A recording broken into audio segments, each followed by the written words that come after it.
ನಮಸ್ಕಾರ. A news ಟಿವಿಗೆ ಸ್ವಾಗತ. ನಾನು ಶಬ್ರಿನ್ ತಾಜ್. ಮೊದಲಿಗೆ ಹೆಡ್ಲೈನ್ಸ್.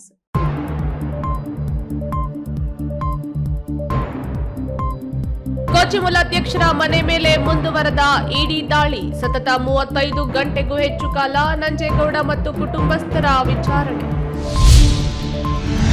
ಕೋಚಿಮುಲ್ನಲ್ಲಿ ಭಾರೀ ಅಕ್ರಮ ನಡೆದಿದೆ. ಮಾಹಿತಿ ಸಂಗ್ರಹಿಸಿಯೇ ಇಡಿ ಮತ್ತು ಐಟಿ ದಾಳಿ ನಡೆಸಿದೆ. ನಂಜೇಗೌಡ ಮನೆ ಮೇಲೆ ಇಡಿ ದಾಳಿ ಸಮರ್ಥಿಸಿಕೊಂಡ ಮಾಜಿ ಸಚಿವ ಡಾಕ್ಟರ್ ಕೆ ಸುಧಾಕರ್. 645ನೇ ದಿನಕ್ಕೆ ಕಾಲಿಟ್ಟ ರೈತರ ಧರಣಿ. ಪ್ರತಿಭಟನಾ ಸ್ಥಳಕ್ಕೆ ಸಚಿವ ಹಾಗೂ ಮಾಜಿ ಸಿಎಂ ಭೇಟಿ. ಕೈಗಾರಿಕಾ ಸಚಿವರೊಂದಿಗೆ ಚರ್ಚಿಸಿ ಸಮಸ್ಯೆ ಬಗೆಹರಿಸುವ ಭರವಸೆ. ಜಲಜೀವನ್ ಮಿಷನ್ ಯೋಜನೆಯಡಿ ಮನೆ ಮನೆಗೂ ಗಂಗೆ. ನಲ್ಲಿಗಳಿಗೆ ಮೀಟರ್ ಅಳವಡಿಸುತ್ತಿದ್ದು ನೀರಿಗೆ ಶುಲ್ಕ ವಿಧಿಸುವ ಬಗ್ಗೆ ಸರ್ಕಾರ ನಿರ್ಧರಿಸಲಿದೆ. ಸಚಿವ ಡಾಕ್ಟರ್ ಎಂ ಸಿ ಸುಧಾಕರ್.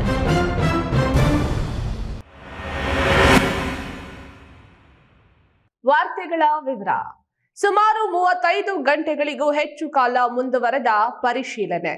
ಇಡಿ ಅಧಿಕಾರಿಗಳ ದಾಳಿಯಿಂದ ತತ್ತರಿಸಿ ಹೋದ ಶಾಸಕ ನಂಜೇಗೌಡ ಕುಟುಂಬ. ಸೋಮವಾರ ಬೆಳ್ಳಂಬೆಳಗ್ಗೆ ಇಡಿ ಅಧಿಕಾರಿಗಳು ನಡೆಸಿದ ದಾಳಿ ಮಂಗಳವಾರ ರಾತ್ರಿ ಆದರೂ ಸಹ ಪರಿಶೀಲನೆ ಮುಂದುವರೆದಿತ್ತು.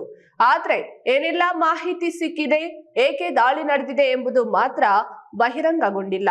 ಈ ಕುರಿತು ಒಂದು ವರದಿ.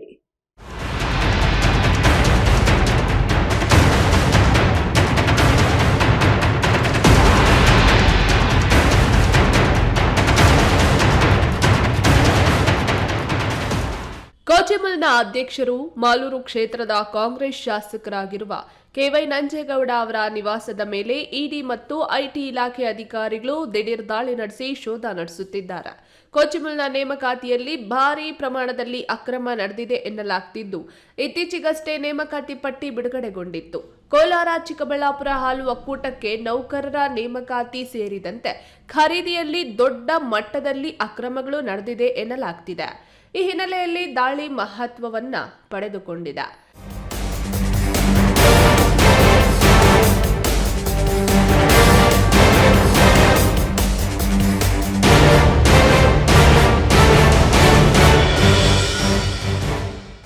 ಸದ್ಯ ಮಾಲೂರು ತಾಲೂಕು ಕೋಮನಹಳ್ಳಿಯಲ್ಲಿರುವ ನಂಜೇಗೌಡರ ನಿವಾಸ, ನಂಜುಂಡೇಶ್ವರ ಸ್ಟೋನ್ ಕ್ರಷರ್, ಮಾಲೂರು ತಹಸೀಲ್ದಾರ್ ಕಚೇರಿ, ಕೋಚಿಮುಲ್ನಲ್ಲಿ ಶೋಧ ಮುಂದುವರೆದಿದೆ.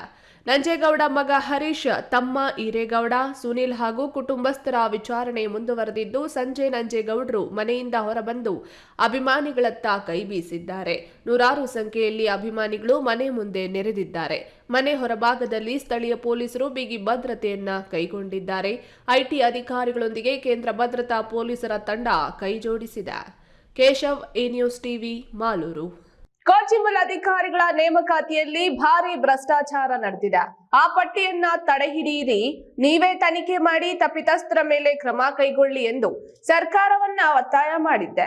ಆದ್ರೆ ಸರ್ಕಾರ ನಿರ್ಲಕ್ಷಿಸಿತು. ಎಲ್ಲಾ ಪಕ್ಕಾ ಮಾಹಿತಿಯನ್ನ ಸಂಗ್ರಹಿಸಿಯೇ ಕೋಚಿಮುಲ್ ಅಧ್ಯಕ್ಷ ಮತ್ತು ನಿರ್ದೇಶಕರ ಮನೆ ಮೇಲೆ ಇಡಿ, ಐಟಿ ಸಂಸ್ಥೆಗಳು ದಾಳಿ ಮಾಡಿ ಪರಿಶೀಲನೆ ನಡೆಸುತ್ತಿವೆ.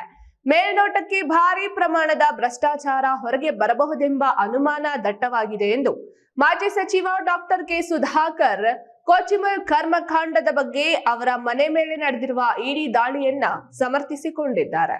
ಅಲ್ಲಿ ಮೇಲ್ನೋಟಕ್ಕೆ ಏನೋ ಬಹಳ ದೊಡ್ಡ ಅಪರಾಧ ಆಗಿದೆ ಅಂತ ನನಗೆ ಅನಿಸುತ್ತೆ. ಒಳ್ಳೆ ಡೈರೆಕ್ಷನ್ನು, ಒಳ್ಳೆ ಪ್ರೊಡಕ್ಷನ್ನು ನಡೀತಾ ಇದೆ. ಇದು ಹೀಗೆ ಸಿನಿಮಾ ಆಗುತ್ತೆ ಅಂತಲೂ ನನಗೆ ಗೊತ್ತಿದೆ. ಡಿ ಕೆ ಶಿವಕುಮಾರ್ಗೆ ಈಗಾದರೂ ಜ್ಞಾನೋದಯ ಆಗಲಿ, ಭಗವಂತ ಅವ್ರಿಗೆ ಸದ್ಬುದ್ಧಿ ಸನ್ಮಾರ್ಗ ತೋರಿಸಿ. ಚಿಕ್ಕಬಳ್ಳಾಪುರ ವಿಧಾನಸಭಾ ಕ್ಷೇತ್ರ ಗೊಲ್ಲಹಳ್ಳಿಯಲ್ಲಿ ಮಾಜಿ ಸಚಿವ ಡಾಕ್ಟರ್ ಕೆ ಸುಧಾಕರ್ ಮನೆ ಮನೆಗೆ ಶ್ರೀರಾಮ ಮಂದಿರ ಮಂತ್ರಾಕ್ಷತೆ ಹಾಗೂ ಕ್ಯಾಲೆಂಡರ್ ವಿತರಣೆ ಮಾಡಿದ್ರು.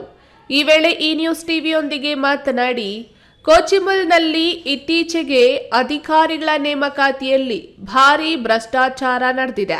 ತನಿಖೆ ಮಾಡಿ ತಪ್ಪಿತಸ್ಥರ ಮೇಲೆ ಕ್ರಮ ಜರುಗಿಸಿ ಅಲ್ಲಿವರೆಗೂ ಪಟ್ಟಿಯನ್ನ ತಡೆಹಿಡಿಯಿರಿ ಎಂದು ರಾಜ್ಯ ಸರ್ಕಾರವನ್ನ ಒತ್ತಾಯ ಮಾಡಿದ್ವಿ.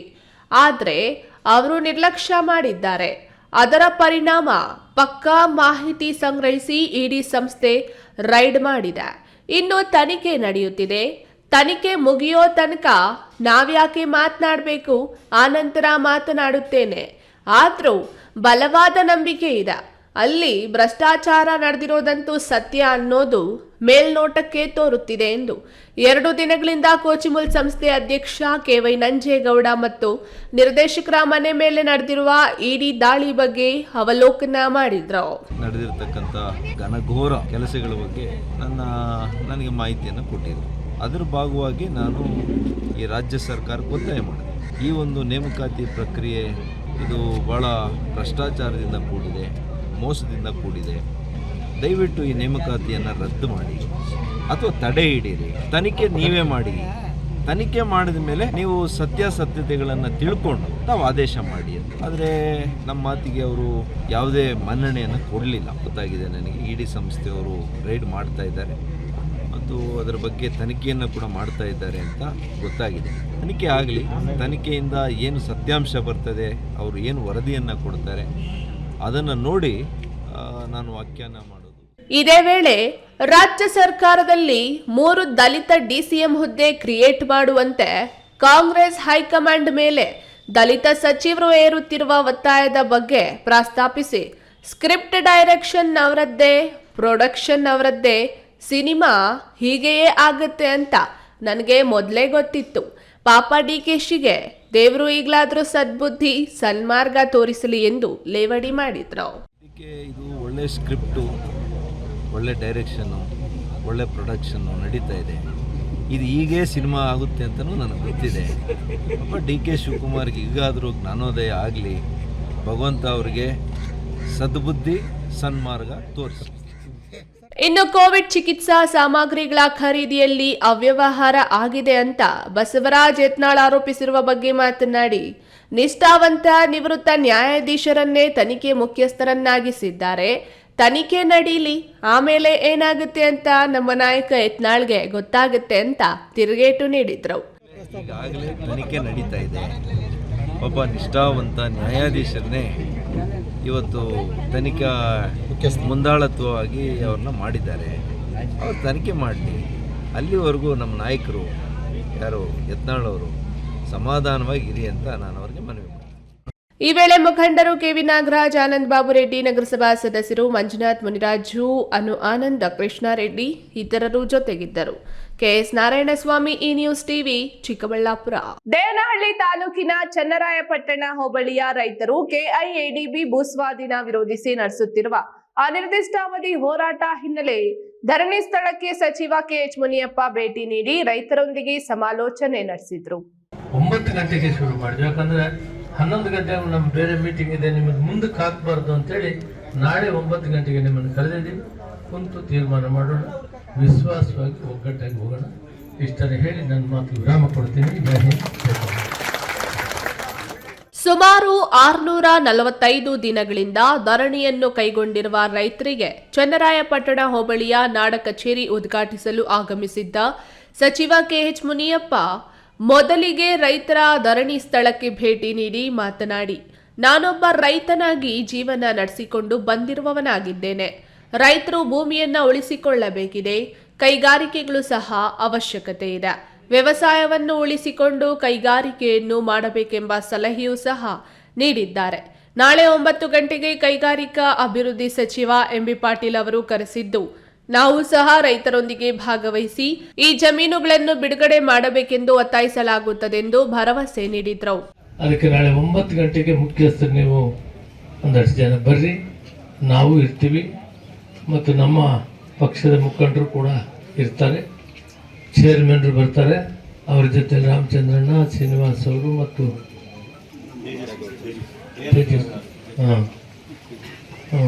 ಬೈರೆಡ್ಡಿ ಅವರಿದ್ರೆ ಅವರು ಬರ್ಬೋದು ಅಂತಂದ್ರೆ ಸರಿ ಬರ್ರಿ, ಬಂದು ಕುಂತು ಮಾತಾಡೋಣ. ಕೈಗಾರಿಕೆ ಇವತ್ತು ದೇಶದಲ್ಲಿ ಕೈಗಾರಿಕೆನೂ ಬೇಕಾಗ್ತದೆ. ಕೈಗಾರಿಕೆ ಅಭಿವೃದ್ಧಿಯ ಇಲ್ಲದೇ ಇದ್ದರೆ ಆರ್ಥಿಕ ಪರಿಸ್ಥಿತಿ ದೇಶದಲ್ಲಿ ಮುಂದುವರಿಯುವುದಿಲ್ಲ. ಜಗತ್ತಿನಲ್ಲಿ ಯಾವ ರಾಷ್ಟ್ರ ಕೈಗಾರಿಕೆಯಲ್ಲಿ ಬಹಳಷ್ಟು ಬಲಿಷ್ಠವಾಗಿದೆಯೋ ಆ ರಾಷ್ಟ್ರಗಳು ಮುಂಚೂಣಿಯಲ್ಲಿವೆ ಮತ್ತು ಬಹಳ ಆರ್ಥಿಕವಾಗಿ ಭದ್ರತೆಯಾಗಿದೆ. ಈ ಸಂದರ್ಭದಲ್ಲಿ ಮಾಜಿ ಸಚಿವ ವೀರಪ್ಪ ಮೊಯ್ಲಿ, ಜಿಲ್ಲಾಧಿಕಾರಿ doctor N Shivashankar, Rajanna, Jagannath, V Shanthakumar, Prasannakumar ಸೇರಿದಂತೆ ಮತ್ತಿತರರು ಹಾಜರಿದ್ದರು. ಹೈದರ್ ಸಾಬ್, ಈ ನ್ಯೂಸ್ ಟಿವಿ, ದೇವನಹಳ್ಳಿ. 9 ಗಂಟೆಗೆ ಶುರು ಮಾಡಿದ್ವಿ. ಯಾಕಂದ್ರೆ 11 ಗಂಟೆ ನಮ್ಮ ಬೇರೆ ಮೀಟಿಂಗ್ ಇದೆ, ನಿಮಗೆ ಮುಂದಕ್ಕೆ ಹಾಕಬಾರ್ದು ಅಂತೇಳಿ ನಾಳೆ 9 ಗಂಟೆಗೆ ನಿಮ್ಮನ್ನು ಕರೆದಿದ್ದೀವಿ. ಕುಂತು ತೀರ್ಮಾನ ಮಾಡೋಣ, ವಿಶ್ವಾಸವಾಗಿ ಒಗ್ಗಟ್ಟಾಗಿ ಹೋಗೋಣ. ಇಷ್ಟನ್ನು ಹೇಳಿ ನನ್ನ ಮಾತು ವಿರಾಮ ಕೊಡ್ತೀನಿ. ಜೈ ಹಿಂದ್. ಇದೀಗ ವಿರಾಮದ ನಂತರ ಈ ನ್ಯೂಸ್ ಟಿವಿ ಮುಂದುವರಿಯುತ್ತದೆ. ಪರಿಶ್ರಮ ನೀಟ್ ಅಕಾಡೆಮಿ ಸಾಮಾನ್ಯ ಕುಟುಂಬದ ವಿದ್ಯಾರ್ಥಿಯನ್ನ ದೇಶದ ಅಸಾಮಾನ್ಯ ವೈದ್ಯರನ್ನಾಗಿ ರೂಪಿಸೋದು ನಮ್ಮ ಜವಾಬ್ದಾರಿ. 1 ವರ್ಷದ ನೀಟ್ ಲಾಂಗ್ ಟರ್ಮ್ಗೆ ದಾಖಲಾತಿಗಳು ಪ್ರಾರಂಭವಾಗಿದೆ.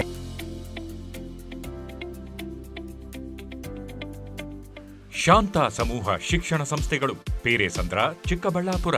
ಪೇರೆಸಂದ್ರದ ಶಾಂತ ಸಮೂಹ ಶಿಕ್ಷಣ ಸಂಸ್ಥೆಯಲ್ಲಿ ಉದ್ಯೋಗ ಮತ್ತು ಸೇವಾ ಆಧಾರಿತ ನರ್ಸಿಂಗ್ ಕೋರ್ಸ್, ಅರೆ ವೈದ್ಯಕೀಯ ಕೋರ್ಸ್ಗಳು, ಪ್ರಯೋಗಾಲಯ ತರಬೇತಿ ಕೋರ್ಸ್ಗಳು, ಫಿಸಿಯೋಥೆರಪಿ, ಡಿ ಫಾರ್ಮಾ ಮತ್ತು ಬಿ ಫಾರ್ಮಾ ಕೋರ್ಸ್ಗಳಿಗೆ ದಾಖಲಾತಿಗಳು ಆರಂಭವಾಗಿದೆ. ನಿಮ್ಮ ಉಜ್ವಲ ಭವಿಷ್ಯಕ್ಕಾಗಿ ಆರೋಗ್ಯ ಶಿಕ್ಷಣ ಕೋರ್ಸ್ಗಳಿಗೆ ಇಂದೇ ದಾಖಲಾತಿ ಪಡೆಯಿರಿ.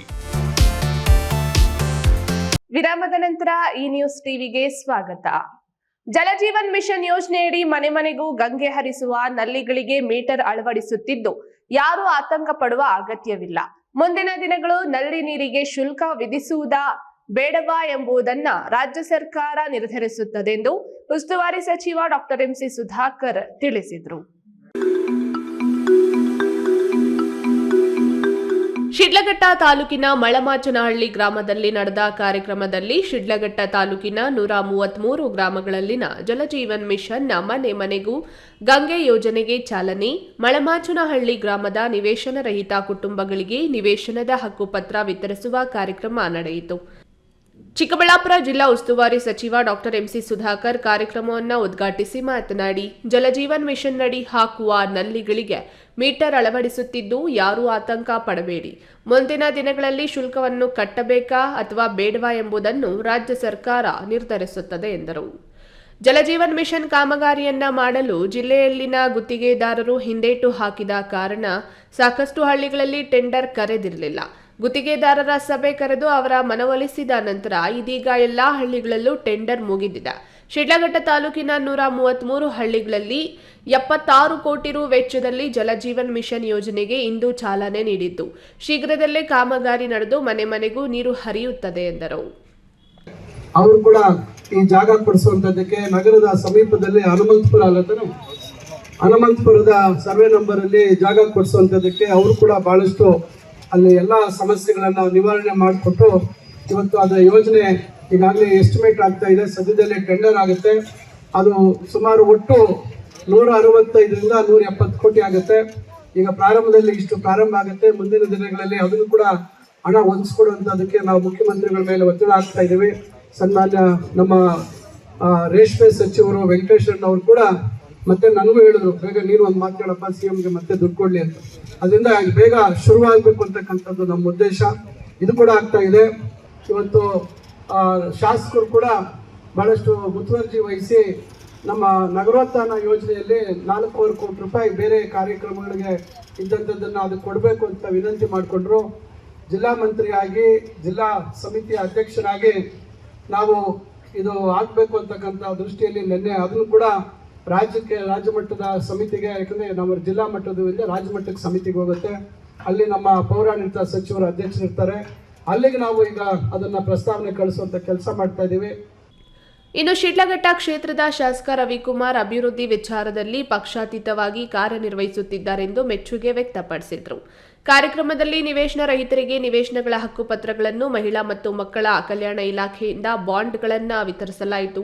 ಈ ವೇಳೆ ಶಾಸಕ ರವಿಕುಮಾರ್, ಮಳಮಾಚನಹಳ್ಳಿ ಗ್ರಾಮ ಪಂಚಾಯಿತಿ ಅಧ್ಯಕ್ಷೆ ಭಾಗ್ಯಮ್ಮ, ಉಪಾಧ್ಯಕ್ಷ ಲೋಕೇಶ್, ತಹಸೀಲ್ದಾರ್ BN ಸ್ವಾಮಿ, ಇಒ ಮುನಿರಾಜು ಸೇರಿದಂತೆ ಇನ್ನಿತರರು ಹಾಜರಿದ್ದರು. Veerapura Manjunath, news TV, Sidlaghatta.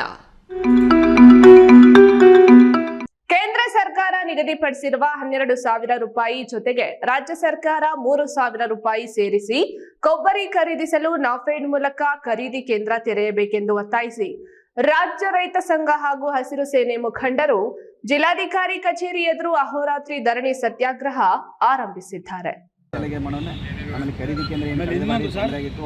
ಏನೀಗ ರೈತರು ತವ ಒಂದು ಚೀಲಕ್ಕೆ 50 ರೂಪಾಯಿ ಇವ್ರು ಇಸ್ಕೊಂತಾರೆ. ಯಾರು ಹಮಾಲಿಗಳು, ಯಾರು ಟೆಂಡರ್ಗೆ ಹೋಗಿರ್ತಾನೋ ಅವ್ನು ಅಮೌಂಟ್ ಕೊಡ್ತಾರೆ. ಟೌನ್ ಹಾಲ್ ವೃತ್ತದಿಂದ ಮೆರವಣಿಗೆಯಲ್ಲಿ ಆಗಮಿಸಿದ ರೈತರು ತುಮಕೂರು ಜಿಲ್ಲಾಧಿಕಾರಿ ಕಚೇರಿ ಎದುರು ಧರಣಿ ಸತ್ಯಾಗ್ರಹ ಆರಂಭಿಸಿದ್ರು. ಈ ವೇಳೆ ರಾಜ್ಯ ರೈತ ಸಂಘದ ಉಪಾಧ್ಯಕ್ಷ ಕೆಂಕೆರೆ ಸತೀಶ್ ಮಾತನಾಡಿ, ಕೇಂದ್ರ ಸರ್ಕಾರ ನಿಗದಿ ಮಾಡಿರುವ 12,000 ರೂಪಾಯಿಗಳ ಜೊತೆಗೆ ರಾಜ್ಯ ಸರ್ಕಾರ 3,000 ರು ಸೇರಿಸಿ ನಾಫೆಡ್ ಕೇಂದ್ರದ ಮೂಲಕ ಕೊಬ್ಬರಿಯನ್ನು ಖರೀದಿಸಲು ಕ್ರಮ ತೆಗೆದುಕೊಳ್ಳಬೇಕು. ರೈತರು, ಕಾರ್ಮಿಕರು, ಸೈನಿಕರು ಉಳಿದರೆ ಮಾತ್ರ ದೇಶದ ಅಭಿವೃದ್ಧಿಯಾಗುತ್ತದೆ. ಕೊಬ್ಬರಿಗೆ ಬೆಂಬಲ ಬೆಲೆ ಹೆಚ್ಚು ಮಾಡಬೇಕೆಂದು ನಿರಂತರವಾಗಿ ಹೋರಾಟ ಮಾಡುತ್ತಿದ್ದರೂ ಸರ್ಕಾರಗಳು ಸಕಾರಾತ್ಮಕವಾಗಿ ಸ್ಪಂದಿಸಲಿಲ್ಲ. ಸಮರ್ಪಕ ನಿರ್ಧಾರ ಪ್ರಕಟಿಸುವವರೆಗೂ ಹೋರಾಟ ನಿಲ್ಲಿಸುವುದಿಲ್ಲ ಎಂದು ಹೇಳಿದರು. ರೈತ ಸಂಘದ ಜಿಲ್ಲಾ ಗೌರವಾಧ್ಯಕ್ಷ ಕೆವಿ ಲೋಕೇಶ್, ಮಹಿಳಾ ಘಟಕದ ಜಿಲ್ಲಾಧ್ಯಕ್ಷೆ ಶಿವರತ್ನಮ್ಮ, ಮುಖಂಡರಾದ ಸಣ್ಣ ದ್ಯಾಮೇಗೌಡ, ಮಲ್ಲಿಕಾರ್ಜುನಯ್ಯ, ಸಿದ್ದರಾಜು ಇನ್ನಿತರರು ಪ್ರತಿಭಟನೆಯಲ್ಲಿ ಭಾಗವಹಿಸಿದರು. ಬಿಎಸ್ ತಿಮ್ಮಯ್ಯ, ಈ ನ್ಯೂಸ್ ಟಿವಿ, ತುಮಕೂರು. ಹಿಡುವಳಿ ಜಮೀನುಗಳ ಖಾತೆದಾರರು ನಿಧನ ಹೊಂದಿದ್ರೂ ಸಹ ವಾರಸುದಾರರಿಗೆ ಖಾತೆಯಾಗದೆ ಸುಮಾರು 50-60 ವರ್ಷಗಳಿಂದಲೂ ಹಾಗೆ ಇದೆ. ಈ ಹಿನ್ನೆಲೆ ಕಂದಾಯ ಇಲಾಖಾ ವತಿಯಿಂದ ಪಾವತಿ ವಾರಸು ಖಾತೆ ವಿಶೇಷ ಆಂದೋಲನವನ್ನ ಹಮ್ಮಿಕೊಳ್ಳಲಾಗಿದೆ ಎಂದು ಶಾಸಕ ಧೀರಜ್ಜ ಹೇಳಿದರು.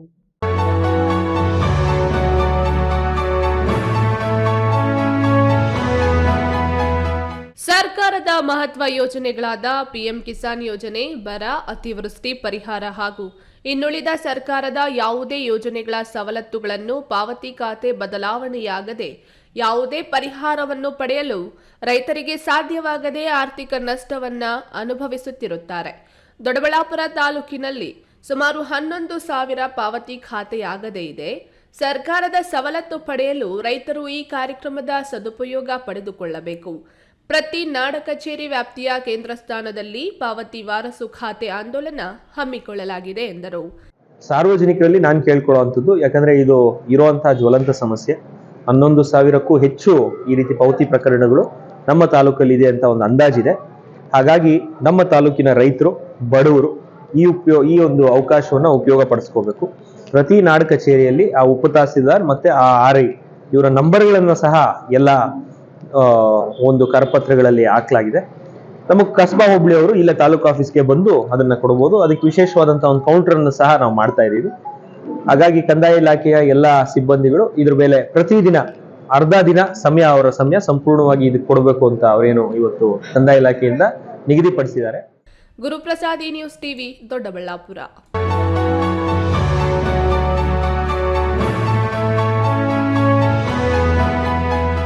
ದೇವನಹಳ್ಳಿ ತಾಲೂಕಿನ ಕುಂದಾಣ ಗ್ರಾಮ ಪಂಚಾಯಿತಿ ಕಾರ್ಯಾಲಯದಲ್ಲಿ ಪಂಚಾಯಿತಿ ಅಭಿವೃದ್ಧಿ ಅಧಿಕಾರಿಯಾಗಿ ಕಾರ್ಯನಿರ್ವಹಿಸುತ್ತಿದ್ದ ಪದ್ಮನಾಭ ಈ ಹಿಂದೆ ಸಹಾಯಕ ನಿರ್ದೇಶಕರಾಗಿ ಪ್ರಕಾರರಾಗಿ ಕಾರ್ಯನಿರ್ವಹಣೆ ವೇಳೆ ಭ್ರಷ್ಟಾಚಾರದ ಆರೋಪ ಕೇಳಿ ಬಂದಿತ್ತು.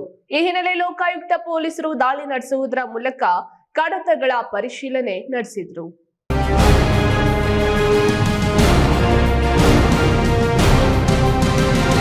ಬೆಂಗಳೂರು ಗ್ರಾಮಾಂತರ ಜಿಲ್ಲೆಯ ನೆಲಮಂಗಲ ತಾಲೂಕಿನ ದಾಬಸ್ಪೇಟೆಯಲ್ಲಿರುವ ವಾಣಿಜ್ಯ ಮಳಿಗೆ ಈ ಹಿಂದೆ PDO ಆಗಿ ಕೆಲಸ ಮಾಡಿದ್ದ ಅರಿಶಿನಕುಂಟೆ, ಬೋದಿಹಾಳ್ ಹಾಗೂ ಕುಲವನಹಳ್ಳಿ ಗ್ರಾಮ ಪಂಚಾಯಿತಿಯಲ್ಲಿಯೂ ಸಹ ದಾಳಿ ನಡೆಸಲಾಗಿದ್ದು, ಬೆಂಗಳೂರಿನ ಮಲ್ಲೇಶ್ವರಂನಲ್ಲಿರುವ ಕುಂದಾಣ PDO ಪದ್ಮನಾಭ್ ಅವರ ಮನೆ, ತುಮಕೂರಿನ ಅನುಪನಹಳ್ಳಿಯ ಫಾರ್ಮ್ ಹೌಸ್ ಮೇಲೂ ಸಹ ದಾಳಿ ಮಾಡಲಾಗಿದೆ. ಜೊತೆಗೆ ದಾಬಸ್ಪೇಟೆಯಲ್ಲಿರುವ ಕಮರ್ಷಿಯಲ್ ಕಟ್ಟಡದ ಮೇಲೆಯೂ ಸಹ ದಾಳಿ ನಡೆಸಿ ಅಕ್ರಮ ಆಸ್ತಿ ಗಳಿಕೆಗೆ ಸಂಬಂಧಿಸಿದಂತೆ ಪರಿಶೀಲನೆ ಮಾಡಲಾಗಿದೆ. ಹೈದರ್ ಸಾಬ್, ಈ ನ್ಯೂಸ್ ಟಿವಿ, ದೇವನಹಳ್ಳಿ.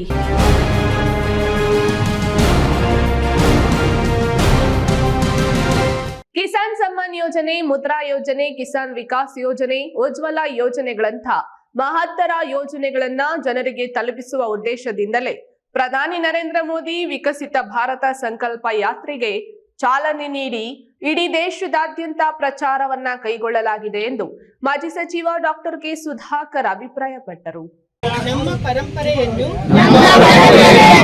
ಗೌರವಿಸುತ್ತೇವೆ. ನವೆಂಬರ್ 15ರಂದು ಪ್ರಾರಂಭಗೊಂಡ ಕೇಂದ್ರ ಸರ್ಕಾರದ ವಿಕಸಿತ ಭಾರತ ಸಂಕಲ್ಪ ಯಾತ್ರೆ ಇಂದು ಚಿಕ್ಕಬಳ್ಳಾಪುರ ತಾಲೂಕು ಎಸ್ ಗೊಲ್ಲಹಳ್ಳಿಗೆ ತಲುಪಿತು.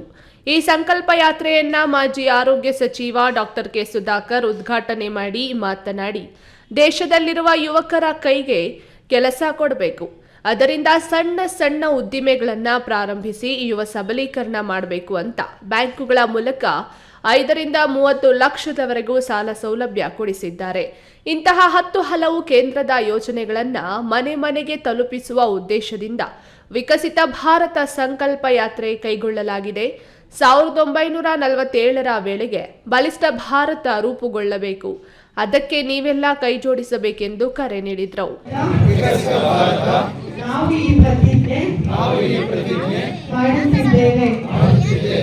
ಕಾರ್ಯಕ್ರಮದಲ್ಲಿ lead bank manager Sadananda Kalagi, ಮಾಜಿ ಖಾದಿ ಮತ್ತು ಗ್ರಾಮೋದ್ಯೋಗ ಮಂಡಳಿ ಅಧ್ಯಕ್ಷ KV Nagaraj, Gollahalli SBI bank manager Soumya, ಗ್ರಾಮ ಪಂಚಾಯಿತಿ ಅಧ್ಯಕ್ಷೆ ಕಾಂತಮ್ಮ ಇನ್ನಿತರರು ಹಾಜರಿದ್ದರು. ಕೆಎಸ್ ನಾರಾಯಣಸ್ವಾಮಿ, ಈ ನ್ಯೂಸ್ ಟಿವಿ, ಚಿಕ್ಕಬಳ್ಳಾಪುರ. ನಮ್ಮ ಪರಂಪರೆಯನ್ನು ಗೌರವಿಸುತ್ತೇವೆ. ಕಾಂಗ್ರೆಸ್ನವರು ಚುನಾವಣೆ ಸಂದರ್ಭದಲ್ಲಿ ಗ್ಯಾರಂಟಿಗಳನ್ನ ಘೋಷಣೆ ಮಾಡಿ ಅಧಿಕಾರ ಪಡೆದುಕೊಂಡ್ರೆ ನರೇಂದ್ರ ಮೋದಿ ಅವರು ಕೇಂದ್ರ ಸರ್ಕಾರದ ಮಹತ್ವಾಕಾಂಕ್ಷಿ ಯೋಜನೆಗಳನ್ನು ಗ್ರಾಮೀಣ ಪ್ರದೇಶದ ಜನರಿಗೆ ತಲುಪಿಸಿ ಸ್ವಾವಲಂಬನೆ ಜೀವನ ನಡೆಸಲು ಅನುಕೂಲ ಕಲ್ಪಿಸಿಕೊಟ್ಟಿದ್ದಾರೆಂದು ಸಂಸದ ಎಸ್ ಮುನಿಸ್ವಾಮಿ ಹೇಳಿದರು. ಅಳಿಸಿ ಹಾಕುತ್ತೇವೆ. ಕೇಂದ್ರ ಸರ್ಕಾರ ಯೋಜನೆ ವಿಕಸಿತ ಸಂಕಲ್ಪ ಯಾತ್ರೆ ಕಾರ್ಯಕ್ರಮಕ್ಕೆ ಮಾಲೂರು ಪಟ್ಟಣದ ಮಹಾರಾಜ ವೃತ್ತದಲ್ಲಿ ಸಂಸದ ಎಸ್ ಮುನಿಸ್ವಾಮಿ ಚಾಲನೆ ನೀಡಿ ಮಾತನಾಡಿ, ಕೇಂದ್ರ ಸರ್ಕಾರದ ಯೋಜನೆಗಳು ಕಟ್ಟ ಕಡೆಯ ಜನರಿಗೂ ತಲುಪಿಸುವುದೇ ಸರ್ಕಾರದ ಗುರಿಯಾಗಿದೆ. ಎಲ್ಲ ಗ್ರಾಮ ಪಂಚಾಯಿತಿಗಳಲ್ಲಿ ಸಾಕಾರಗೊಳಿಸುವ ಉದ್ದೇಶದಿಂದ ಸಂಕಲ್ಪ ಹೊತ್ತು ಭಾರತ ವಿಕಸಿತ ಸಂಕಲ್ಪ ಯಾತ್ರೆ ಎಂಬ ಅಭಿಯಾನ ಹಮ್ಮಿಕೊಳ್ಳಲಾಗಿದೆ. ಪ್ರಧಾನಿ ನರೇಂದ್ರ ಮೋದಿ ಅವರು ಕೇಂದ್ರ ಸರ್ಕಾರದ ಅನೇಕ ಯೋಜನೆಗಳನ್ನು ಜಾರಿಗೆ ತಂದಿದ್ದು, ಬಡವರಿಗೆ, ಮಹಿಳೆಯರಿಗೆ, ಯುವ ಜನತೆಗೆ ಹಾಗೂ ರೈತರಿಗೆ ವಿಶೇಷ ಕಾರ್ಯಕ್ರಮಗಳನ್ನು ನೀಡಿದ್ದಾರೆ. ಪ್ರತಿಯೊಬ್ಬ ಫಲಾನುಭವಿಗಳು ಇದರ ಸದುಪಯೋಗ ಪಡಿಸಿಕೊಳ್ಳಬೇಕೆಂದು ಸಂಸದ ಎಸ್ ಮುನಿಸ್ವಾಮಿ ತಿಳಿಸಿದರು. ಈ ಯೋಜನೆಗಳನ್ನ ಜನರಿಗೆ ತಲುಪಿಸುವಂತ ಕೆಲಸ ನೀವು ಮಾಡಿದಾಗ ನಿಜವಾಗ್ಲೂ ನೀವು ಒಳ್ಳೆ ಪ್ರಜೆಗಳು, ಸಮಾಜ ಸೇವಕರು, ನಮ್ಮ ಜನಗಳನ್ನ ಸ್ವಾವಲಂಬಿ ಜೀವನ ಮಾಡೋದಕ್ಕೆ ನಾವು ಅವಾಗಲೇ ಪ್ರತಿಜ್ಞೆ ಮಾಡಿದ್ರಿ. ಅವ್ರು ದುಡ್ಡು ಕೊಟ್ಟಲ್ಲ, ಸರ್ಕಾರದ ಯೋಜನೆ ಏನಿದೆ, ಯಾರು ಅವಿದ್ಯಾವಂತರಿರ್ತಾರೆ ಅವ್ರಿಗೂ ನಾವು ವಿದ್ಯಾವಂತರು ಹೇಳಿ ಅವ್ರಿಗೆ ನಾವು ಆ ಯೋಜನೆ ಕೊಡಿಸಿದಾಗ ಮಾತ್ರ ನಾವು ಒಳ್ಳೆ ನಾಗರಿಕ. ಈ ಸಂದರ್ಭದಲ್ಲಿ ತಹಸೀಲ್ದಾರ್ ಕೆ ರಮೇಶ್, ಟಿಬಿ ಕೃಷ್ಣಪ್ಪ, ಚಿನ್ನಸ್ವಾಮಿ ಗೌಡ, ಪದ್ಮಾವತಿ, ಭಾರತಮ್ಮ, ಅನಿತಾ ನಾಗರಾಜ್, ಸುಮಿತ್ರಾ ರಾಮಮೂರ್ತಿ ಸೇರಿದಂತೆ ಮತ್ತಿತರರು ಹಾಜರಿದ್ದರು. Keshav, I news TV, Malur. Chintamani taluk ಸರ್ಕಾರಿ ನೌಕರರ ಸಂಘ ನೌಕರರ ಹಿತಾಸಕ್ತಿಯನ್ನು ಕಾಪಾಡಲು ಬದ್ಧವಾಗಿದ್ದು, ನನ್ನ ಅವಧಿಯಲ್ಲಿ ನೌಕರರ ಸಂಘಕ್ಕೆ ಅಮೂಲ್ಯವಾದ ಸೇವೆಯನ್ನ ಸಲ್ಲಿಸಿದ್ದೇನೆಂದು ಸರ್ಕಾರಿ ನೌಕರರ ಸಂಘದ ತಾಲೂಕು ಅಧ್ಯಕ್ಷ ಡಾಕ್ಟರ್ ಮುನಿರೆಡ್ಡಿ ತಿಳಿಸಿದರು.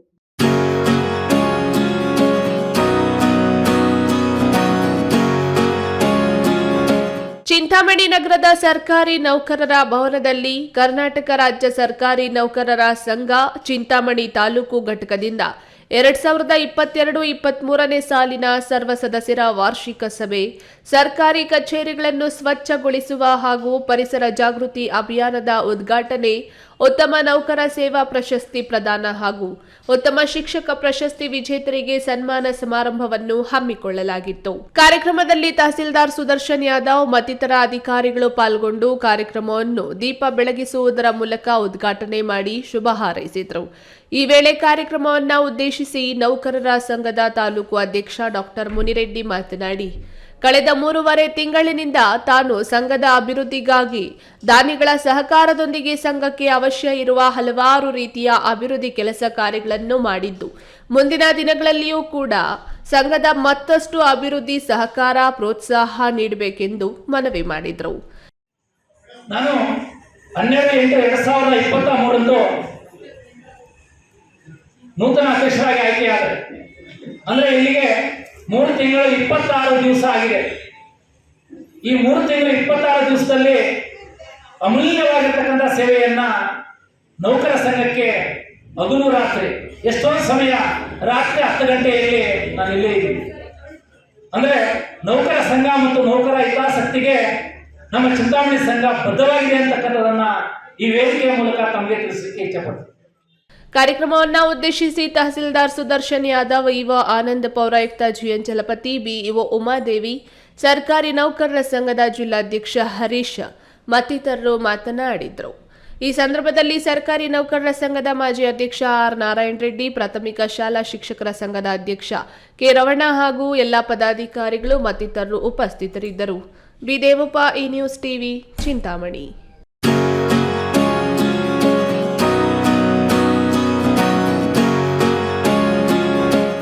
ಗ್ರಾಮ ಪಂಚಾಯಿತಿ ಹೋಬಳಿಗೆ ಅಧಿಕಾರಿಗಳಿಗೆ ಹತ್ತಿರವಾಗುವಂತೆ ಸಾರ್ವಜನಿಕರು ಕಚೇರಿ ಅಲೆದಾಡಬಾರದು, ನಾವೇ ಅವರ ಹತ್ತಿರ ಹೋಗಬೇಕೆಂಬುವ ಚಿಂತನೆಯನ್ನು ಗಾಂಧೀಜಿಯವರು ಮಾಡಿದ್ದರು. ಅದರಂತೆ ಇದೀಗ ದಾಪುಗಾಲು ಹಾಕಿದ್ದು ಎಲ್ಲಾ ಹೋಬಳಿಯಲ್ಲಿಯೂ ನಾಡ ಕಚೇರಿಯನ್ನ ತೆರೆಯುವಂತಹ ಕೆಲಸವನ್ನ ಮಾಡಿದೆ ಎಂದು ಸಚಿವ ಕೆಎಚ್ ಮುನಿಯಪ್ಪ ಹೇಳಿದರು.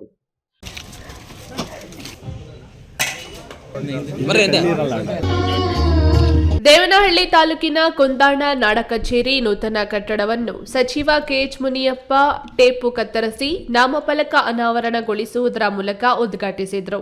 ನಂತರ ಜಿಲ್ಲಾಧಿಕಾರಿ ಡಾಕ್ಟರ್ ಎನ್ ಶಿವಶಂಕರ್, ತಹಸೀಲ್ದಾರ್ ಶಿವರಾಜ್ ಮತ್ತು ಉಪ ತಹಸೀಲ್ದಾರ್ ಚೈತ್ರ ಅವರಿಂದ ನಾಡ ಕಚೇರಿ ಕಾರ್ಯವೈಖರಿ ಮತ್ತು ಸ್ಥಳೀಯವಾಗಿ ಸಾರ್ವಜನಿಕರಿಗೆ ಸರ್ಕಾರದಿಂದ ಸಿಗುವ ಸೌಲಭ್ಯಗಳ ಬಗ್ಗೆ ಮಾಹಿತಿಯನ್ನು ಪಡೆದುಕೊಂಡರು.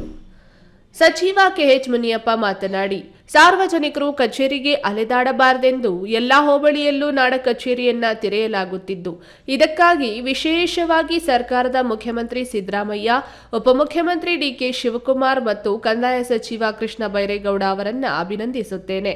ನಾಡ ಕಚೇರಿಯಲ್ಲಿ ದೊರೆಯುವ ಸೌಲಭ್ಯಗಳನ್ನು ಸ್ಥಳೀಯವಾಗಿ ಸಾರ್ವಜನಿಕರು ಉಪಯೋಗಿಸಿಕೊಳ್ಳಬೇಕೆಂದು ಹೇಳಿದರು.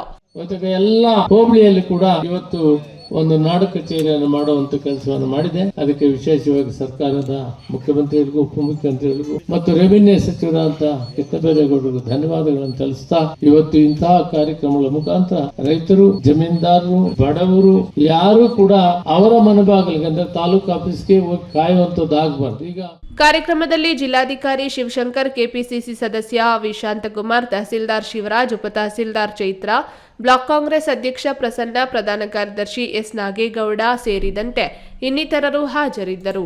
ಹೈದರ್ ಸಾಬ್, ಈ ನ್ಯೂಸ್ ಟಿವಿ, ದೇವನಹಳ್ಳಿ. ರಾಮನಗರ, ಕೋಲಾರ ಜಿಲ್ಲೆಯ ಕೆಆರ್ಡಿಎಲ್ನ ಎಕ್ಸಿಕ್ಯೂಟಿವ್ ಇಂಜಿನಿಯರ್ ಸೈಯದ್ ಮುನೀರ್ ಅಹಮದ್ ಅವರ ಸಂಬಂಧಿ ಚಿಕ್ಕಬಳ್ಳಾಪುರ ಜಿಲ್ಲೆ ಗುಡಿಬಂಡೆ ಪಟ್ಟಣದ ಮೊಯಿದ್ದೀನ್ ಖಾನ್ ಮನೆ ಮೇಲೆ ಬೆಂಗಳೂರು ನಗರ ಲೋಕಾಯುಕ್ತ ವೆಂಕಟೇಶ್ ನೇತೃತ್ವದ ತಂಡ ಅಧಿಕಾರಿಗಳು ದಾಳಿ ನಡೆಸಿ ಪರಿಶೀಲನೆ ನಡೆಸಿದ್ದಾರೆ.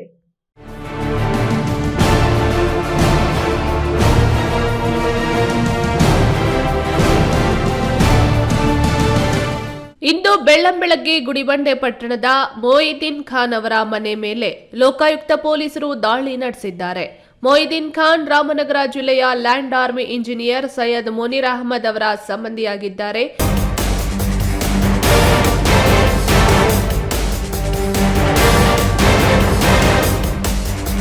ರಾಮನಗರ ಜಿಲ್ಲೆಯ ಲ್ಯಾಂಡ್ ಆರ್ಮಿ ಎಡಬಲಿ ಸೈಯದ್ ಮುನೀರ್ ಅಹಮದ್ ಅವರ ಮನೆ ಮತ್ತು ಅವರಿಗೆ ಸಂಬಂಧಿಸಿದ ಜಾಗಗಳಲ್ಲಿ ಏಕಕಾಲಕ್ಕೆ ದಾಳಿ ನಡೆಸಿದ್ದು, ಅವರ ಸಂಬಂಧಿ ಗುಡಿಬಂಡೆ ಪಟ್ಟಣದ ಬಾಪೂಜಿ ನಗರದ ನಿವಾಸಿ ಗುತ್ತಿಗೆದಾರ ಮೊಯಿದ್ದೀನ್ ಖಾನ್ ಮನೆ ಮೇಲೆ ಸಹ ದಾಳಿ ನಡೆಸಿದ್ದು, ಲೋಕಾಯುಕ್ತ ಪೊಲೀಸರು ತನಿಖೆ ಕೈಗೊಂಡಿದ್ದಾರೆ.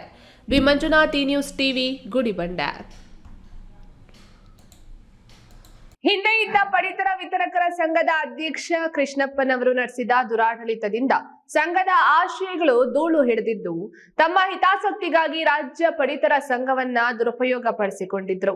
ಆದ್ದರಿಂದ ನಾವು ಬದಲಿ ಸಂಘವನ್ನ ಮಾಡಿಕೊಂಡು ಪಡಿತರ ವಿತರಕರ ಹಾಗೂ ಸಹಕಾರ ಸಂಘಗಳ ಕಾರ್ಯದರ್ಶಿಗಳ ಸಮಸ್ಯೆಗಳ ವಿಷಯವನ್ನ ಮನಗಂಡು ನೂತನ ಸಂಘವನ್ನ ಅಸ್ತಿತ್ವಕ್ಕೆ ತಂದಿದ್ದೇವೆ. ಇಲ್ಲಿ ಎಲ್ಲರಿಗೂ ನ್ಯಾಯ ಸಿಗಲಿದೆ ಎಂದು ಪೋಷಕ ಅಧ್ಯಕ್ಷ ಕೃಷ್ಣೇಗೌಡ ತಿಳಿಸಿದರು. ಚಿಕ್ಕಬಳ್ಳಾಪುರ ನಗರದ ಪತ್ರಿಕಾ ಭವನದಲ್ಲಿ ನೂತನವಾಗಿ ರಚನೆಯಾಗಿರುವ ಜಿಲ್ಲಾ ಪಡಿತರ ವಿತರಕರ ಕ್ಷೇಮಾಭಿವೃದ್ಧಿ ಸಂಘ ಹಮ್ಮಿಕೊಂಡಿದ್ದ ನೂತನ ವರ್ಷದ ಕ್ಯಾಲೆಂಡರ್ ಬಿಡುಗಡೆ ಸಮಾರಂಭದಲ್ಲಿ ಮುಖ್ಯ ಅತಿಥಿಗಳಾಗಿ ಭಾಗವಹಿಸಿ ಮಾತನಾಡಿದ ಪೋಷಕಾಧ್ಯಕ್ಷ ಕೃಷ್ಣೇಗೌಡರು, ನೂತನವಾಗಿ ನಮ್ಮ ರಾಜ್ಯದಲ್ಲಿ ಪಡಿತರ ವಿತರಕರ ಕ್ಷೇಮಾಭಿವೃದ್ಧಿ ಸಂಘ ಅಸ್ತಿತ್ವಕ್ಕೆ ಬಂದಿದೆ. ಹಿಂದೆ ಇದ್ದ ಅಧ್ಯಕ್ಷ ಕೃಷ್ಣಪ್ಪ ಸಂಘವನ್ನ ದುರುಪಯೋಗ ಪಡಿಸಿಕೊಂಡು ಸದಸ್ಯರ ಆಶಯಗಳನ್ನ ಗಾಳಿಗೆ ತೂರಿದ್ರು. ಅವರಿರುವ ನೆಲಮಂಗಲದಲ್ಲಿಯೇ ಅವರಿಗೆ ಭಾರೀ ಮುಖಭಂಗವಾಗಿದೆ. ಅದಕ್ಕಾಗಿ ಅವರನ್ನ ದೂರ ಇಟ್ಟು ನೂತನ ಸಂಘವನ್ನ ರಚಿಸಿಕೊಂಡು ಎಲ್ಲಾ ಪಡಿತರ ಕಷ್ಟ ಸುಖಕ್ಕೆ ಸ್ಪಂದಿಸುತ್ತೇವೆ ಎಂದರು. ಇದಕ್ಕೆ ಒಂದು ಅಂತ್ಯವನ್ನು ಕಾಣಬೇಕು. ಏನು ಈ ರಾಜ್ಯ ಮಟ್ಟದ ಸಂಘಕ್ಕೆ ಗ್ರಹಣ ಇದೆ, ಈ ಗ್ರಹಣವನ್ನು ಬಿಡಿಸಬೇಕು, ಒಂದು ಪರ್ಯಾಯ ವ್ಯವಸ್ಥೆಯನ್ನು ಮಾಡಬೇಕು ಅಂತ ಹೇಳಿ ರಾಜ್ಯ ಮಟ್ಟದ ಎಲ್ಲ ಪಡಿತರ ವಿತರಕ ಜೊತೆ ನಮ್ಮ ನಾಗಮಂಡಲದ ಸ್ನೇಹಿತರು ವ್ಯವಹರಿಸಿ ಬಹಳ ಅಚ್ಚುಕಟ್ಟಾದಂತ ಒಂದು ಕ್ರಿಯಾಶೀಲವಾದಂತ ಒಂದು ಪರ್ಯಾಯ ಸಂಘವನ್ನ ರಾಜ್ಯ ಮಟ್ಟದಲ್ಲಿ ರಚನೆಯಾಗಿ ಈ ಒಂದು ಸಂಘ ಆ ಸಂಘಕ್ಕಿಂತಲೂ ಉನ್ನತ ಮಟ್ಟದಲ್ಲಿ ಕ್ರಿಯಾಶೀಲವಾಗಿ ಕೆಲಸ ಮಾಡ್ತಾ ಇದೆ. ಇದಕ್ಕೆ ವಿಜಯ್ ಕುಮಾರ್ ಅವರು ಮುಂಚೆ ಅಧ್ಯಕ್ಷರಾಗಿದ್ದರು. ಅವರು ಸ್ವಲ್ಪ ಅನಾರೋಗ್ಯದ ನಿಮಿತ್ತ ನನ್ನ ಕೈಲಿ ಹೆಚ್ಚಿಗೆ ಕೆಲಸ ಮಾಡ್ಲಿಕ್ಕೆ ಆಗ್ತಾ ಇಲ್ಲ ಅಂತ ಹೇಳಿ ಅವರು ವೈಯಕ್ತಿಕವಾಗಿ ಅವರು ಬಹಳ ಕ್ರಿಯಾಶೀಲವಾಗಿ ಕೆಲಸ ಮಾಡಿದರು. ಪರ್ಯಾಯ ಸಂಘವನ್ನು ನಡೆಸ್ತಕ್ಕಂಥ ಕಾಲದಲ್ಲಿ ಸನ್ಮಾನ್ಯ ವಿಜಯ್ ಕುಮಾರ್ ಅವರ ಒಂದು ಹೋರಾಟವನ್ನ, ಒಂದು ಸೇವೆಯನ್ನ ನಾವು ಈ ಸಂದರ್ಭದಲ್ಲಿ ಸ್ಮರಿಸಬೇಕಾಗ್ತದೆ. ಮತ್ತೆ ಅವರು ಸ್ವಇಚ್ಛೆಯಿಂದ ನನ್ನ ಕೈಲಿ ನನಗೆ ವಯೋವೃದ್ಧರಾಗಿದ್ದೇನೆ, ಅನಾರೋಗ್ಯದಿಂದ ನಾನು ಮಾಡ್ಲಿಕ್ಕೆ ಆಗಲಿಲ್ಲ ಅಂತ ಹೇಳಿದರೆ ಕ್ರಿಯಾಶೀಲರಾಗಿ ಉತ್ತರ ಕರ್ನಾಟಕದ ಭಾಗದಿಂದ ಈ ಒಂದು ಸಂಘದ ಚಟುವಟಿಕೆಯಲ್ಲಿ ಬಹಳ ಕ್ರಿಯಾಶೀಲವಾಗಿ ಕೆಲಸ ಮಾಡ್ತಾ ಇರ್ತಕ್ಕಂಥ ಸನ್ಮಾನ್ಯ ಕೃಷ್ಣಾ ನಾಯಕರನ್ನ ನೂತನವಾಗಿ ಅಧ್ಯಕ್ಷ ಮಾಡಿ ಸುಮಾರು 2 ತಿಂಗಳಾಗಿ 2 ತಿಂಗಳ ಈಚೆಗೆ ಸನ್ಮಾನ್ಯ ಕೃಷ್ಣಾ ನಾಯಕರು ಮತ್ತು ನಿಮ್ಮ ಜಿಲ್ಲೆಯವರಾದಂತ ಸನ್ಮಾನ್ಯ ರಾಮಚಂದ್ರ ಅವರು ಈ ಜೋಡಿ ಬಹಳ ಸಮರ್ಪಕವಾಗಿ ಇತರ ಎಲ್ಲ ಸ್ನೇಹಿತರನ್ನು ಒಳಗೂಡಿ ಅವರ ಸ್ನೇಹಿತರ ಜೊತೆ ಸೇರಿಕೊಂಡು ಇಡೀ ರಾಜ್ಯಾದ್ಯಂತ ಪ್ರವಾಸ ಮಾಡಿ ಒಂದು ರಾಜ್ಯ ಮಟ್ಟದ ಒಂದು ವ್ಯವಸ್ಥೆಯನ್ನ ಈ ಸಂಘಕ್ಕೆ ಕಲ್ಪಿಸಿಕೊಟ್ಟಿದ್ದಾರೆ. ಈ ಸಂದರ್ಭದಲ್ಲಿ ಕರ್ನಾಟಕ ರಾಜ್ಯ ಪಡಿತರ ವಿತರಕರ ಕ್ಷೇಮಾಭಿವೃದ್ಧಿ ಸಂಘದ ಗೌರವಾಧ್ಯಕ್ಷ ಡಿಎಂ ಹಾಲಸ್ವಾಮಿ, ರಾಜ್ಯಾಧ್ಯಕ್ಷ ಕೃಷ್ಣ ಡಿ ನಾಯಕ್, ಪ್ರಧಾನ ಕಾರ್ಯದರ್ಶಿ ಎಂಕೆ ರಾಮಚಂದ್ರ ಸೇರಿದಂತೆ ಇತರರು ಹಾಜರಿದ್ದರು. ಕೆಎಸ್ ನಾರಾಯಣಸ್ವಾಮಿ, ಈ ನ್ಯೂಸ್ ಟಿವಿ, ಚಿಕ್ಕಬಳ್ಳಾಪುರ. ಇದೀಗ ವಿರಾಮದ ನಂತರ ಈ ನ್ಯೂಸ್ ಟಿವಿ ಮುಂದುವರಿಯುತ್ತದೆ. ಮಕ್ಕಳ ಹೈಯರ್ ಎಜುಕೇಶನ್, ಮಗಳ ಮದುವೆ, ಕನಸಿನ ಸ್ವಂತ ಮನೆ, ಇಷ್ಟಕ್ಕೆಲ್ಲ ಹಣ ಹೇಗ್ ಹೊಂದ್ಸೋದು ಅಂತ ಟೆನ್ಷನ್ ಅಲ್ಲಿದ್ದೀರಾ? ಇರೋ ಚಿನ್ನನ ಅಡ ಇಡೋಕ್ ಹೋದ್ರೆ ಬಡ್ಡಿ ಮೇಲ್ ಬಡ್ಡಿ ಕಟ್ಬೇಕು. ಬೇಡ, ಮಾರ್ಬಿಡೋಣ ಅಂದ್ರೆ ಅರ್ಧ ಬೆಲೆ ಕೇಳ್ತಾರೆ ಅನ್ನೋ ಆತಂಕದಲ್ಲಿದ್ದೀರಾ? ಟೆನ್ಷನ್ ಬಿಡಿ, ಇಂದೇ ಹಿಂದೂಸ್ತಾನ್ ಗೋಲ್ಡ್ ಕಂಪನಿಗೆ ಬನ್ನಿ. ನೀವ್ ಅಡ ಇಟ್ಟಿರೋ ಚಿನ್ನವನ್ನ ಬಿಡಿಸ್ತಾರೆ ಹಾಗೂ ನಿಮ್ಮಲ್ಲಿರೋ ಚಿನ್ನವನ್ನ ಇಂದಿನ ಆನ್ಲೈನ್ ಬೆಲೆಗೆ ಕೊಂಡುಕೊಂಡು ತಕ್ಷಣ ನಿಮ್ ಬಾಕಿ ಹಣ ಕೊಡ್ತಾರೆ. ಹಿಂದೂಸ್ತಾನ್ ಗೋಲ್ಡ್ ಕಂಪನಿ, ಇದು ನಿಮ್ಮ company. Hindustan Gold Company. It's your company.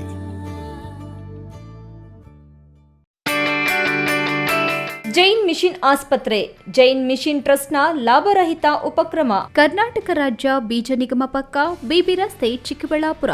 ದಶಕಗಳಿಂದ ಆರೋಗ್ಯ ಕ್ಷೇತ್ರದಲ್ಲಿ ಲಾಭರಹಿತವಾಗಿ ಸೇವೆ ಸಲ್ಲಿಸುತ್ತಿರುವ ಜೈನ್ ಮಿಷನ್ ಆಸ್ಪತ್ರೆ ದಿನದ 24 ಗಂಟೆ ತುರ್ತು ಚಿಕಿತ್ಸೆಯಿಂದ ಹಿಡಿದು ಎಲ್ಲಾ ಕಾಯಿಲೆಗಳಿಗೂ ಇಲ್ಲಿ ಚಿಕಿತ್ಸೆ ಲಭ್ಯ. ದೂರವಾಣಿ ಸಂಖ್ಯೆ 08156295108. ತುರ್ತು ಸಹಾಯವಾಣಿ 6364464470. ವಿರಾಮದ ನಂತರ ಈ ನ್ಯೂಸ್ ಟಿವಿಗೆ ಮತ್ತೆ ಸ್ವಾಗತ. ಇದೀಗ ಸಂಕ್ಷಿಪ್ತ ಸುದ್ದಿ. ದ್ವಿಚಕ್ರ ವಾಹನಕ್ಕೆ ಖಾಸಗಿ ಬಸ್ ಡಿಕ್ಕಿ ಹೊಡೆದ ಪರಿಣಾಮ ಸ್ಥಳದಲ್ಲೇ ಓರ್ವ ಸಾವನ್ನಪ್ಪಿರುವ ದಾರುಣ ಘಟನೆ ಕೋಲಾರದಲ್ಲಿ ಜರುಗಿದೆ. ಕೋಲಾರ ನಗರದ ಮೆಕ್ಕೆ ವೃತ್ತದಲ್ಲಿ ಈ ದುರ್ಘಟನೆ ನಡೆದಿದ್ದು, ಬಂಗಾರಪೇಟೆ ತಾಲೂಕಿನ ನಾಯಕನಹಳ್ಳಿಯ 58 ವರ್ಷದ ರಾಮಕ್ಕ ಸ್ಥಳದಲ್ಲೇ ಸಾವನ್ನಪ್ಪಿದ ದುರ್ದೈವಿ. ಆಕೆಯ ಗಂಡ ಶ್ರೀನಿವಾಸ್ 65 ವರ್ಷ, ತಲೆಗೆ ಬಲವಾದ ಗಾಯಗಳಾಗಿದ್ದು ಜಿಲ್ಲಾಸ್ಪತ್ರೆಗೆ ದಾಖಲು ಮಾಡಲಾಗಿದೆ. ರಾಮಕ್ಕ ಹಾಗೂ ಶ್ರೀನಿವಾಸ್ ದಂಪತಿಗಳು ನಗರದ ಹಳೆ ಬಸ್ ನಿಲ್ದಾಣದಲ್ಲಿ ಸಮೀಪದ ಗಂಗಮ್ಮನ ದೇವಾಲಯಕ್ಕೆ ಹೋಗಲು ಮೆಕ್ಕೆ ಸರ್ಕಲ್ನ ತಿರುವಿಗೆ ಬರುತ್ತಿದ್ದಂತೆ ಅತಿ ವೇಗದಿಂದ ಬಂದ ಖಾಸಗಿ ಬಸ್ನ ಹಿಂಬದಿ ಚಕ್ರಕ್ಕೆ ಸಿಲುಕಿ ಸ್ಥಳದಲ್ಲೇ ಸಾವನ್ನಪ್ಪಿದ್ದಾರೆ. ಸರ್ಕಾರಿ ಬಸ್ ಅನ್ನು ಓವರ್ಟೇಕ್ ಮಾಡಲು ಹೊರಟಾಗ ಈ ದುರ್ಘಟನೆ ನಡೆದಿದೆ. ಸ್ಥಳಕ್ಕೆ ಸಂಚಾರಿ ಪೊಲೀಸರು ಭೇಟಿ ನೀಡಿ ಪರಿಶೀಲನೆ ನಡೆಸಿದ್ದು, ಬಸ್ ಚಾಲಕನನ್ನ ವಶಕ್ಕೆ ಪಡೆಯಲಾಗಿದೆ. ರಾಜ್ಯದ ಯುವ ಶಕ್ತಿಯನ್ನು ಎಚ್ಚರಿಸುವ ಮೂಲಕ ಜನವರಿ 12ರಂದು ಸ್ವಾಮಿ ವಿವೇಕಾನಂದರ ಜಯಂತಿ ಪ್ರಯುಕ್ತ ಕೆಆರ್ಎಸ್ ಪಕ್ಷದಿಂದ ಕೊಪ್ಪಳ ಜಿಲ್ಲೆಯಲ್ಲಿ ರಾಜ್ಯ ಮಟ್ಟದ ಸಮಾವೇಶವನ್ನು ಆಯೋಜನೆ ಮಾಡಲಾಗಿದೆ. ಕೋಲಾರ ನಗರದ ಪತ್ರಕರ್ತರ ಭವನದಲ್ಲಿ ಕೆಆರ್ಎಸ್ ಪಕ್ಷದ ಮುಖಂಡರು ಮಾತನಾಡಿ, ದೇಶದ ಅಭಿವೃದ್ಧಿಯಲ್ಲಿ ಮಹತ್ವದ ಪಾತ್ರ ನಿಭಾಯಿಸಲು ಯುವ ಶಕ್ತಿಗೆ ಸಮಗ್ರ ಯುವ ನೀತಿಯ ಅಗತ್ಯವಿದ್ದು ರಾಜ್ಯದಲ್ಲಿ ಯುವ ಶಕ್ತಿಯು ನಾನಾ ಸಮಸ್ಯೆಗಳಿಗೆ ಪರಿಹಾರವನ್ನ ಕಂಡುಕೊಳ್ಳಲು ಯುವ ಸಮಾವೇಶದ ಉದ್ದೇಶವಾಗಿದೆ. ರಾಜ್ಯದ ಪ್ರತಿಯೊಂದು ಜಿಲ್ಲೆಗಳಿಂದಲೂ ಯುವ ಶಕ್ತಿ ಹೆಚ್ಚಿನ ಸಂಖ್ಯೆಯಲ್ಲಿ ಭಾಗವಹಿಸಿ ಸಮಸ್ಯೆಗಳಿಗೆ ಪರಿಹಾರವನ್ನ ಕಂಡುಕೊಳ್ಳುವ ಮೂಲಕ ಉತ್ತಮ ಸಮಾಜ ನಿರ್ಮಾಣದಲ್ಲಿ ಪಾಲುದಾರರಾಗಲು ಮುಂದಾಗಬೇಕೆಂದರು. ಈ ಸಂದರ್ಭದಲ್ಲಿ ಕೆಆರ್ಎಸ್ ಪಕ್ಷದ ರಾಜ್ಯ ಯುವ ಘಟಕದ ಕಾರ್ಯದರ್ಶಿ ಯುವ ಧ್ವನಿ ವೆಂಕಟೇಶ್, ಯುವ ಘಟಕದ ಜಿಲ್ಲಾಧ್ಯಕ್ಷ ರವಿಚಂದ್ರ ವಿ, ಯುವ ಘಟಕದ ಜಿಲ್ಲಾ ಪ್ರಧಾನ ಕಾರ್ಯದರ್ಶಿ ಆನಂದ್ ಇತರರು ಹಾಜರಿದ್ದರು. ಕೊನೆಯದಾಗಿ ಮತ್ತೊಮ್ಮೆ ಹೆಡ್ಲೈನ್ಸ್.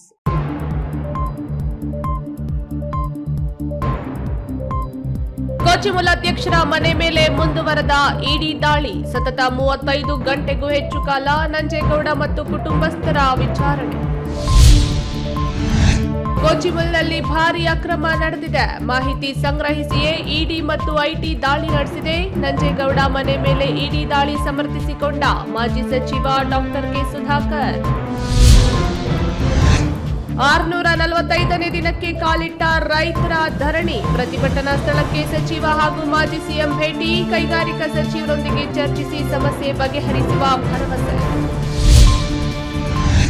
ಜಲಜೀವನ್ ಮಿಷನ್ ಯೋಜನೆಯಡಿ ಮನೆ ಮನೆಗೂ ಗಂಗೆ. ನಲ್ಲಿಗಳಿಗೆ ಮೀಟರ್ ಅಳವಡಿಸುತ್ತಿದ್ದು ನೀರಿಗೆ ಶುಲ್ಕ ವಿಧಿಸುವ ಬಗ್ಗೆ ಸರ್ಕಾರ ನಿರ್ಧರಿಸಲಿದೆ. ಸಚಿವ ಡಾಕ್ಟರ್ ಎಂಸಿ ಸುಧಾಕರ್.